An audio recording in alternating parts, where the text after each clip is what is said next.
1936च्या रथसप्तमीला महाराष्ट्र ग्रंथ भांडार आणि महाराष्ट्र ग्रंथ भांडार प्रकाशन या संस्थेची स्थापना गोविंद वामन तथा दादा कुलकर्णी यांनी केली. त्याच्यानंतर अविरत ही संस्था ग्रंथ सेवा करत आहे. गेल्या काही वर्षापासून आम्ही या दिवशी ग्रंथपूजन करतो आणि त्याच्यानंतर काहीतरी एक सामाजिक उपक्रम करतो. गेल्या वर्षी आपण अवनी संस्थेला काही पुस्तकं दिलेली होती. यावर्षी एक थोडासा वेगळा प्रयोग करायची कल्पना डोक्यामध्ये आली आणि ती म्हणजे आपल्याकडे काही वेळेला कसं होतं की पुस्तक बघितल्याशिवाय त्याचं आपल्याला किंमत कळत नाही की हे पुस्तक आपल्याला हवंय किंवा नाही, किंवा त्या पुस्तकामध्ये काय आहे हे लक्षात येत नाही. तेव्हा ही पुस्तकं आम्ही अशी मांडलेली आहेत इथं आणि ही पुस्तकं बघावीत आणि आपल्याला वाटेल ते दाम त्याचं त्या पेटीमध्ये टाकावं, अशी यावेळेला जराशी वेगळी कल्पना आम्ही घेतली.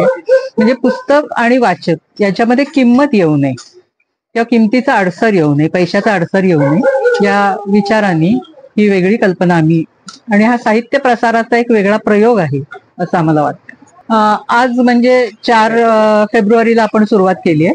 आता तरी आमच्या कल्पनेप्रमाणे 31 मार्च पर्यंत आपण हे करणार आहोत आणि आता आमच्याकडे 5,000 पुस्तकं आहेत.